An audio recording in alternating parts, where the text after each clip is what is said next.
مامتهم اتوفت ويعتبر باباها متوفى. لما حضرتك بتفكر ان انت تربي بنتها وما تربيش بناتك اللي مراتك توفاها الله وربنا يرحمها سايبهم لك امانة في رقبتك، وانت صعبانين عليك. صعبانين عليك ازاي؟ ازيكم؟ انا مراتي توفت من 3 سنين وسابت لي بنوتين، واحدة عندها 7 سنين والتانية عندها 9 سنين. وديتهم عند جدتهم يعيشوا معاهم. الموضوع ده بقاله سنة بالظبط، وانا الصراحة نفسيتي تعبت عشان خاطر بناتي مش عايشين معايا، وفي نفس الوقت الوحدة صعبة زي ما انتوا عارفين. المهم شفت واحدة قريبتنا شافت لي واحدة مطلقة وعندها ولد وبنت. الولد عايش مع ابوه والبنت عايشة معاه. البنت دي عندها 15 سنة. المهم وافقت وجات البيت عندي وقالت مش مشكلة اسكن في البيت، بس نغير اوضة النوم ونغير الستاير وشوية حاجات كده. قلت لها تمام، ما عنديش اي مشكلة ان انا اعمل لك دوت. المهم كتبت لها قايمة ب150,000 جنيه وكتبت لها مؤخر ب50,000 جنيه. المشكلة بقى ان انا من ساعة ما اتجوزتها وبتعامل بناتي كأنهم خدامين عندها هي وبنتها. يعني بتصحي البنات من احلى نومة عشان خاطر ينزلوا يجيبوا لها اللي هي عايزاه، وفي نفس الوقت بنتها برضو بتعمل زيها وبتمد ايديها على البنات. طبعا انا ما بسكتش، انا اول ما بلاقي كده على طول بزعق وببهدل الدنيا. المشكلة بقى ان انا ببقى خايف جدا على البنات ومرعوب، والمشكلة الاكبر ان هي دلوقتي حامل في الشهر الرابع. واللي اكبر من ده كله ان انا حرفيا ما معيش ولا مليم، او الناس عندك ممكن يقولوا لي طلقها، انت مستني ايه؟ فانا حرفيا انا ولا معايا فلوس للمأذون عشان اطلع مؤخر اللي انا كتبته، وفي نفس الوقت انا لسه بدفع في اقساط اوضه النوم وحاجات كده.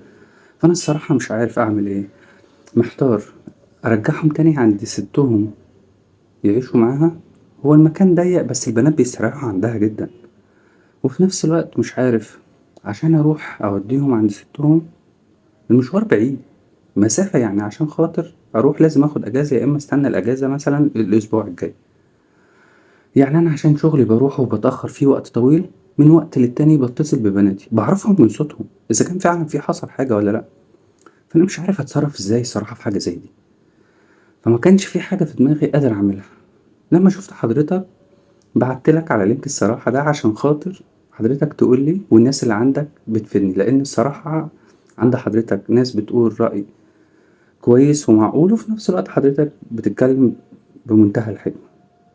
فاستأذن حضرتك لو حضرتك تساعدني في المشكلة اللي أنا فيها. خليني في البداية أفكر حضرتك، لو حضرتك بتتفرج عليا ومتابعني من الفيسبوك ما تنساش تعمل لايك وشير للفيديو. أما لو حضرتك بتتفرج عليا من اليوتيوب فما تنساش تشترك في القناة وتفعل زر الجرس عشان يوصلك كل جديد خلينا في البداية نصلي على النبي صلى الله عليه وسلم. يعني أنا بستغرب على حضرتك، مرات حضرتك الجديدة بتضرب بناتك وانت بتزعق. يعني اتغيرت؟ طيب لما انت زعقت لها اتغيرت؟ في حاجة اتغيرت من اللي انت شايفه ان هو مش مظبوط؟ وكمان بتسمح لبنتها ان تضرب بناتك؟ النقطة الاهم بقى اللي انا شايف ان انت عايز تربي بنت مراتك ومش عايز تربي بناتك توديهم عند جدتهم. ده ايه العدل في كده؟ يعني يبقى هما كده بالظبط. مامتهم اتوفت ويعتبر باباها متوفى. لما حضرتك بتفكر ان انت تربي بنتها وما تربيش بناتك اللي مراتك توفاها الله وربنا يرحمها سايبهم لك امانة في رقبتك، وانت صعبانين عليك. صعبانين عليك ازاي؟ اولا ان انت لازم يبقى في حزم. طالما بناتك لسه بيتضربوا انت تقول لها بنتك انا مش مسؤول عنها، خليها تروح عند جدتها او تروح عند باباها. ده جزء. وهتتعظ ولا لا؟ ما هو اللي انا بقوله لك ده انت على اساسه هتتصرف. تقول لها ان بناتي لو ما عملتهمش كويس وحسيت او عرفت هعامل بنتك بنفس المعاملة اللي انت بتعامليها. هي بتتعامل بأسوأ انت تتعامل بأسوأ، لان انا شايف الصراحة ان انت يعني مش حاطط زمام للموضوع. ازاي تقبل على نفسك ان واحدة تضرب بناتك؟ يعني انا مش عايز اقولك ان المفروض ان انت مع كل مرة حسيت فيها ان بناتك اتضربوا انت تنزل تعمل لها محضر، ومحضر قصاد محضر. انت ما معكش فلوس عشان خاطر تطلق، خلاص انت عايزاني ان انا اتنازل عن المحضر ده، خلاص اتنازلي عن كل حاجة وتطلقها. رغم ان انا ما بحبش اقول لاي حد على اي حاجة في مشكلة ان انا اقول له طلقها، ولكن انا ما بنصحكش بحاجه زي كده، ولكن هي لازم تتشد عليها عشان تتعظ من اللي هي بتعمله. لكن ان انت تقول لي تودي البنات عند جدتهم عشان خاطر بنت مراتك، يعني ده مش عدل خالص صراحه يعني. واكيد في كلام تاني انا عايز اقوله لك، بس يعني خلي الناس تقول، يعني خلي الناس تسمع من الناس، لان انا من طبعي الحاجات دي بتعصبني جدا، يعني اللي هو لا حول ولا قوه. واكيد الناس هتقول رايها في الكومنتات، وانا هتابع كومنتات وحضرتك تابع.